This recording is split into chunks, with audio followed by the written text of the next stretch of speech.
आज का जो केस मैं आपको सुनाने जा रही हूँ ना, ये केस अपने भारत का नहीं है, ये बाहर का केस है। ये जापान का एक केस है और बहुत ही हैरत अंगेज केस है।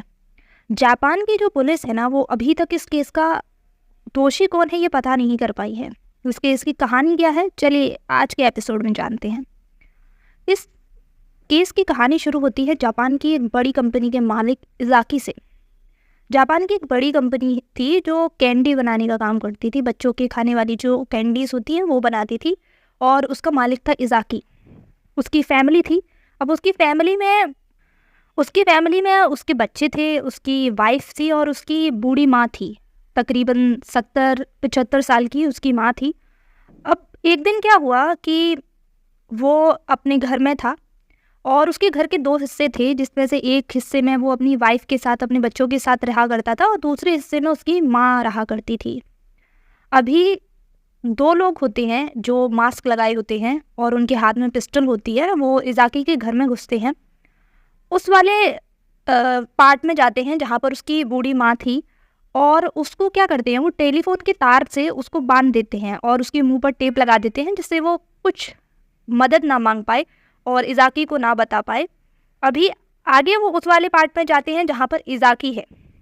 जैसे ही वो उस वाले पार्ट में घुसते हैं घर के, तो सामने से उन्हें इजाकी की पत्नी दिखाई देती है और उनकी पत्नी जो है इजाकी की पत्नी जो है उन दोनों को देख लेती है। उसके बाद वो उसकी पत्नी को भी बांधने की कोशिश करते हैं और टेलीफोन के तार से उसके भी हाथ पैर बांध देते हैं, और वो घबराते हुए पूछती है कि तुम लोगों को क्या चाहिए, कितने पैसे चाहिए, मुझे बताओ। ऑब्वियसली वो एक कंपनी के मालिक की वाइफ थी, तो उसका पहला सवाल यही था कि तुम मुझे क्यों बांध रहे हो और तुम्हें क्या चाहिए। तो वो उससे कहते हैं कि हमें कुछ नहीं चाहिए, हमें पैसे नहीं चाहिए, हमें कुछ और चाहिए। तो वो उसके मुंह पर भी टेप लगा देते हैं और इजाकी को ढूंढने लगते हैं पूरे घर में। अभी फाइनली वो इजाकी को बाथरूम में ढूंढते हैं और बाथरूम में इजाकी अपने बाथटब में नहा रहा था। वहां से वो इजाकी को किडनैप करते हैं और एक सुनसान इलाके में ले जाते हैं। अब क्योंकि इतनी बड़ी कंपनी का मालिक किडनैप हो गया था, तो जैसे ही सुबह होती है पूरे शहर में ये बात फैल जाती है और पुलिस के ऊपर ये दबाव आ जाता है कि इस मामले की तहकीकात करे। तो पुलिस भी अपनी इन्वेस्टिगेशन में लग जाती है कि आखिरकार इजाकी को किसने किडनैप किया, और पूरी तरह से अपनी कोशिश करती है। तभी जो कंपनी का को ओनर होता है उसके पास एक मैसेज आता है, और उस मैसेज में ये था कि तुम्हारे जो मालिक इजाकी हैं वो हमारे कब्जे में हैं, और उस मैसेज में ये लिखा था कि तुम्हें कुछ अमाउंट पैसा है वो देना होगा, और कुछ 200 किलो 100 किलो सोना तुम्हें देना होगा, और नहीं तो इजाकी का खून कर दिया जाएगा। अभी ये मैसेज आता है तो अब ये बात तो तय हो गई थी कि इजाकी को किसी ने किडनैप ही किया है। अब उस मैसेज में एक डेट भी फिक्स थी कि 21 मार्च तक तुम्हें ये पैसा देना है। पुलिस इन्वेस्टिगेशन में लगी है कि आखिरकार इजाकी को किसने किडनैप किया। अब इन्वेस्टिगेशन करते करते 21 मार्च आ गई, मतलब 21 मार्च भी खत्म हो गई, यानी कि जो पैसा देने की तारीख थी वो चली गई। अब ऐसे में होता ये है कि इजाकी क्या होता है, किडनैपर के चंगुल से किसी न किसी तरीके से छूट कर भाग जाता है और भागकर अपने घर आ जाता है। अब ऐसे में इजाकी बिना पैसे दिए, बिना उनको कुछ दिए भागकर अपने घर सुरक्षित आता है। तो इजाकी की काफ़ी तारीफ होती है अखबारों में, उसको काफ़ी ब्रेव बताया जाता है अखबारों में कि ये अच्छी बात है कि ये भागकर आ गया और इसने अपने आप को बचा लिया।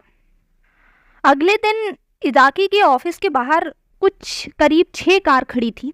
अचानक से उन 6 कारों में एक साथ आग लग जाती है। अब इस बात से ज़्यादा हड़कंप मच जाता है कि ये आखिरकार हो क्या रहा है। पुलिस एक के बाद एक कड़ियाँ जोड़ने की कोशिश करती है, लेकिन पूरा महीना निकल जाता है, पुलिस को उस गैंग का पता ही नहीं चलता इस इन्वेस्टिगेशन के दौरान।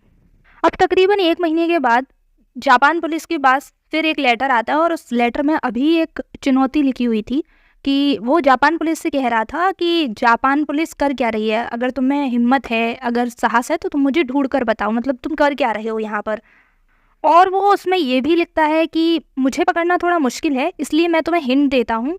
मैं जिस कार से किडनैपिंग की थी वो ग्रे कलर की थी, और मैंने डाइक स्टोर से खाना ख़रीदा था।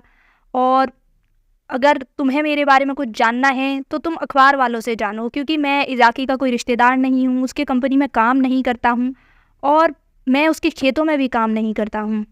अगर तुम मुझे पकड़ पाए तो ठीक है, नहीं तो तुम सब टैक्स चोर हो। इस तरीके का चैलेंज उसमें पुलिस के लिए था, जापान पुलिस के लिए। अब पुलिस ने इसके बाद जितनी भी ग्रे कलर की कार थी उसमें जांच करना स्टार्ट किया, इन्वेस्टिगेशन करना स्टार्ट किया कि आखिरकार इनमें से किस कार में किडनैपिंग हुई है, या फिर जो भी स्टोर था जिसका नाम उस किडनैपर ने बताया था वहाँ पर गए, लेकिन कुछ नहीं मिला। और फिर 1 महीने के बाद तकरीबन दूसरी कंपनी के किसी मालिक को वही खत आता है, वैसा ही खत आता है, और उसमें लिखा था कि मैंने तुम्हारी कंपनी के प्रोडक्ट में पोटेशियम कार्बोनाइट मिलाकर अलग अलग स्टोर में रख दिया है और जो भी उसको खाएगा वो मारा जाएगा। और पुलिस को जैसे ही ये बात पता चलती है, पुलिस ना उस स्टोर से सारे प्रोडक्ट को उस कंपनी के हटवाती है। देन उसके बाद फिर क्या होता है, फिर से कहानी इज़ाकी की कंपनी पे आ जाती है। अब इज़ाकी की जो कंपनी थी उसके पास फिर से एक लेटर आता है और उसमें लिखा था कि तुम्हारी कंपनी से जो कैंडी जा रही है ना, और जिन स्टोर्स में जा रही है, मैंने उस कैंडी में जो भी जार है उसमें जहर मिला दिया है और उसमें एक लेटर भी रखा है, अब जो भी उन कैंडीज़ को खाएगा वो मारा जाएगा। अब ये एक बात थी, पुलिस ने फिर से स्टोर से वो कैंडी हटवाई और वहाँ पर उसकी कहे के मुताबिक वो लेटर भी मिला, और उनमें फिर उनको लैब भेजा गया कैंडीज़ में क्या सच में जहर है या फिर कोई उनके साथ मजाक कर रहा है। और कैंडी जब लैब में गई तो टेस्ट करने के बाद पता चला कि हाँ, उनमें जहर है। अब इज़ाकी की कंपनी इस तरीके से, अब इज़ाकी की कंपनी का जो चल रहा था हाल हुआ, धीरे धीरे कंपनी डूब गई इज़ाकी की, उसे बहुत मिलियंस का नुकसान हुआ और फाइनली कंपनी डूब गई। और उसके बाद जो दूसरी कंपनीज़ हैं उनके पास ये लेटर जाता है कि जो इज़ाकी की कंपनी का हाल हुआ वही तुम लोगों की भी कंपनी का हाल होगा, और तुम लोगों को अब तक हमारी पावर का अंदाज़ा हो गया होगा, इस तरीके का संदेश आता है। और उसमें लिखा होता है कि अगर तुम हमारी बात नहीं मानोगे तो हम तुम्हारी कंपनी भी डुबा देंगे। यहाँ अभी तक मोटिव नहीं पता चला है किडनैपर्स का। अभी ये एक लौता केस है जिसके रिगार्डिंग, मतलब जिसकी इन्वेस्टिगेशन में जापान पुलिस ने लाखों लोगों से पूछताछ कर ली लेकिन कुछ नहीं मिला। तो एक पुलिस ऑफिसर इस इन्वेस्टिगेशन से बहुत हताश होकर सुसाइड कर लेता है, अपने आप को आग लगा लेता है, क्योंकि इतनी इन्वेस्टिगेशन के बाद भी उन्हें किडनैपर्स का और इस गैंग का कोई सुराग नहीं मिल रहा था कि आखिरकार इतने बड़े लेवल पर ये कौन कर रहा है। फिर फाइनली क्या होता है कि 1 महीने के बाद फिर से एक लेटर आता है। उस लेटर में जो पुलिस ऑफिसर ने अपने आप को मारा था, सुसाइड की थी, उसके बारे में लिखा था कि ये पुलिस ऑफिसर बहुत ही बेवकूफ़ है, हमारी संवेदनाएं इसके साथ हैं और हमें अफसोस है, हम अब से सारी किसी भी कंपनी को तंग नहीं करेंगे, हम ये काम छोड़ देंगे। और उसके बाद से जापान पुलिस को कोई भी ना ही धमकी आई ना खत आया। और इसमें एक बात ये थी कि इस केस में ना तो कोई फिरौती दी गई थी कभी, ना ही कोई जहर खाकर मरा था। ये केस बहुत उलझ गया जापान पुलिस के सामने, और मतलब जापान का ये कानून कहता है कि 25 साल के बाद किसी भी केस की अब इन्वेस्टिगेशन नहीं होगी, और इस केस को 25 साल हो गए हैं और ये केस दब गया। मतलब इसमें कौन था, क्या कर रहा था, आज तक किसी को पता नहीं चला है। ये जापान पुलिस का अनसॉल्व्ड केस है।